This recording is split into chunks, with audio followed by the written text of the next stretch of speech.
Welcome to this episode, and Pete and Sally, that's me. We're driving through the Pulian countryside in the heel of southern Italy, and this is pretty much what all the landscape looks like around here. It's agricultural, there's trees, there's overgrown fields, there's cultivated fields, and the sense that they turn the land. Gosh, Pete, what's going on here? Look at this. What are these people doing? My goodness me, look at what have they done at the front? That's different. Oh my word, this really looks different. Wow, all these plants, you don't normally see that. Gosh, I wonder what that is. So that was us driving past La Bolla. And this episode is all about what we've done as our full frontal makeover over the last 2 years. Look at it now. That's the south side, 50 metres. And over on the other side, we have the north side, also 50 metres. So 100 metres in all. And now we're going to show you what it looked like when we filmed for our YouTube episode exactly this month, May, 2 years ago. I'm going to talk you through how we've broken up the project for our own purposes, really, to try and help us to prioritise and focus. So to start off, I'm going to show you where Zone 1 is on that map, and that is the front of the land. So you've got the road here, which is only a country road in Contrada Cottogni. It's very quiet. We maybe get 2, maximum 3 cars or vehicles along this road a day. And now we've got a little mini slideshow for you of pictures that we've taken over those last 2 years, starting from February 2022.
What we wanted to achieve by doing this fairly significant planting exercise out the front is a couple of things. Firstly, we wanted to provide ourselves with some privacy, hopefully through the growth of shrubs like this that will grow quite large into a free-flowing hedge. The other one is a deterrent for people to drive onto our lands, because that used to be a problem, as you can see from some of the old tyre marks from the old pictures. We also want to improve the soil quality here and not only for the worms but also things like flooding. And there's a couple of pictures here for you that show how badly this particular stretch used to flood in October 2022, so that's less than 2 years ago.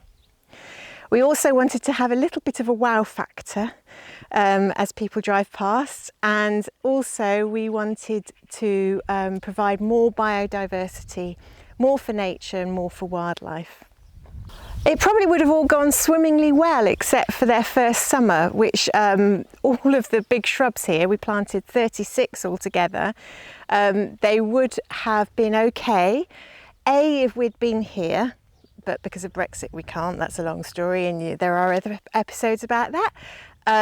And also if there had been a rainstorm here and there, but there wasn't. So their first summer in the ground, they had 3 months of scorching temperatures and no water whatsoever. So we lost, how many was it? I think there was about 14 plants altogether, 14 shrubs that I planted as part of this free-flowing hedge.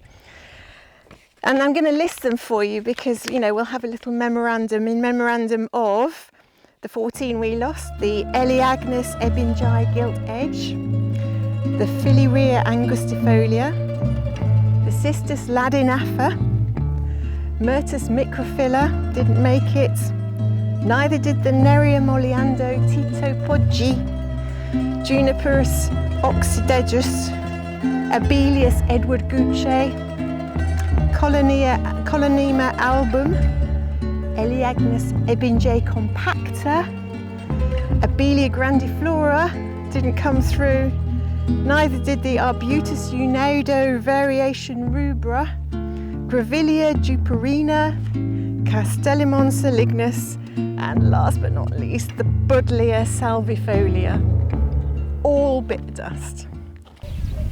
One of the big challenges with a stretch of land as large as this is filling the space, and unfortunately it does take time for shrubs to grow.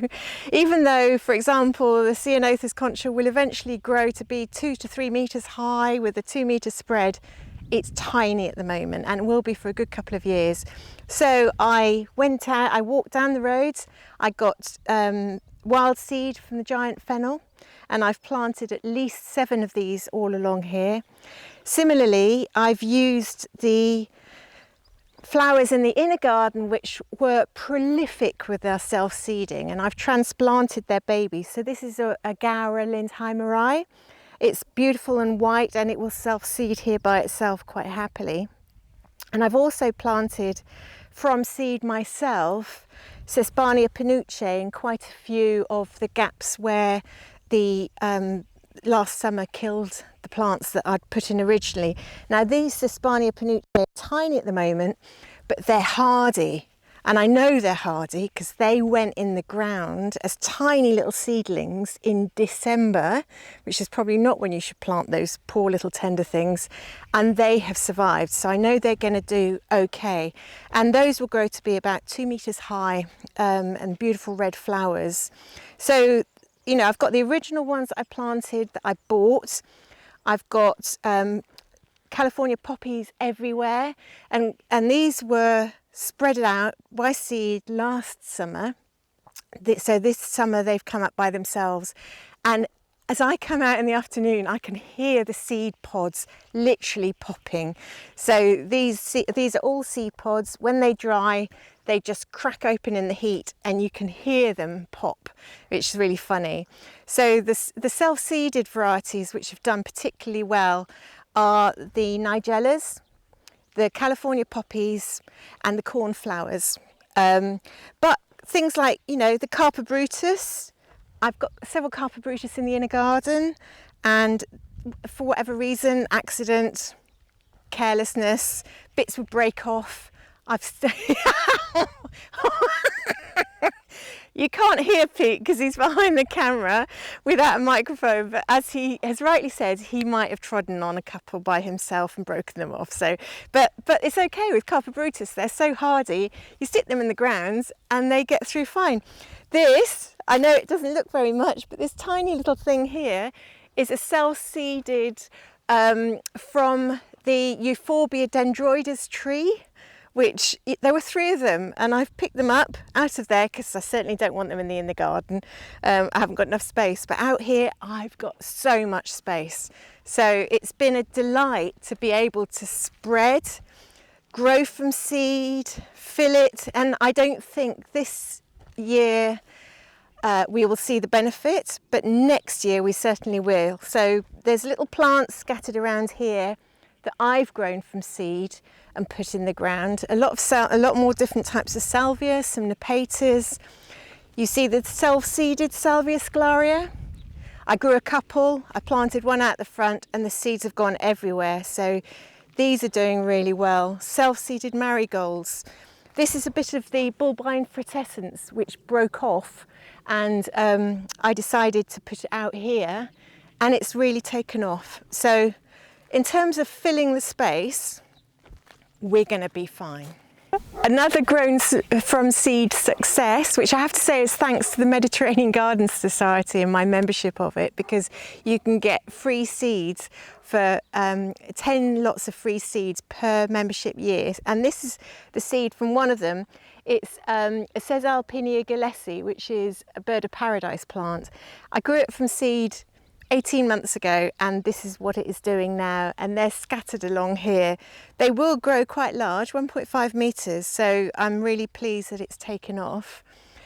Now, to fill some of the 14 spaces, I did decide to go with some safe bets. So I've got at least another one of this Anthillis barbajovis, which is taken off beautifully. That'll grow to be 2 metres high.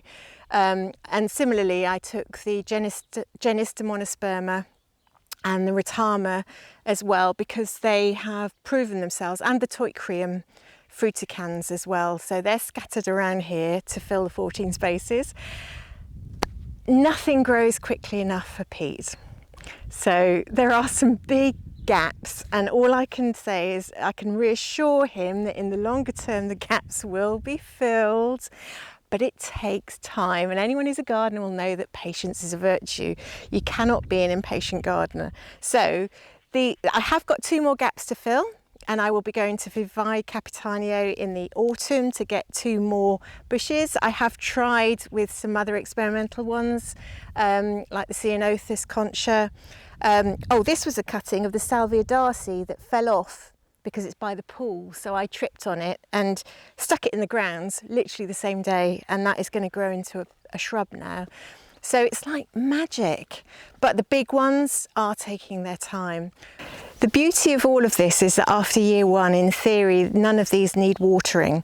However, what we've noticed in the inner garden is how well those plants have done thanks to the gravel paths. And out here, as you can see, the space underneath the plants, especially where they don't sort of roll over it, absolutely bakes in the summer sun. So in July, when we're back, I'm going to put weed barrier around these plants where their area down here is exposed, and put gravel mulch as an attempt to sort of simulate the fact that it can hold the water down and not evaporate quite so quickly. Because when the rain falls, which isn't very often, it's really precious, and the plants do need as much help as possible, albeit they're all drought tolerant. So as you can see, we're right on full frontal here. It is on the road, it's very exposed, so the many days and hours I spend weeding out here, people do notice. And the best compliments for me on this area of land has been what the locals have said. So Cosimo's dad has stopped and asked me what the various types of poppies are, for example, and taken an interest. Our neighbour Vita has stopped multiple times, demanded to know what the poppies are, and then asked me to get seeds for her as soon as I can. So, and she's also paid the ultimate compliment of saying that she used to pull out the red poppies, these beautiful wild red poppies, because she considered them as weeds. And I haven't sown these red poppies, they're self-sown from the wild, but they really like the cultivated ground. And she's now stopped pulling out her red poppies because she says they look so beautiful as she drives past La Bolla. And the old gentleman opposite told me that it's very obvious to him how much I enjoy the gardening. And the last one is the fact that on a weekend especially, even though this road isn't used very much, when cars do drive down it, usually with a mama and papa inside it, they really slow down as they come past our property. So that all of that makes us feel really good about what we're doing here. We really hope you've enjoyed our full frontal makeover episode, and we'd love it if you joined us for the next one, which is about pollination and how much there seems to be going on here. If you liked the video, please give us a thumbs up. Do make a comment. We always reply within about 24 hours, and we'd love it if you subscribed and followed us on our journey at La Bolla. Thank you.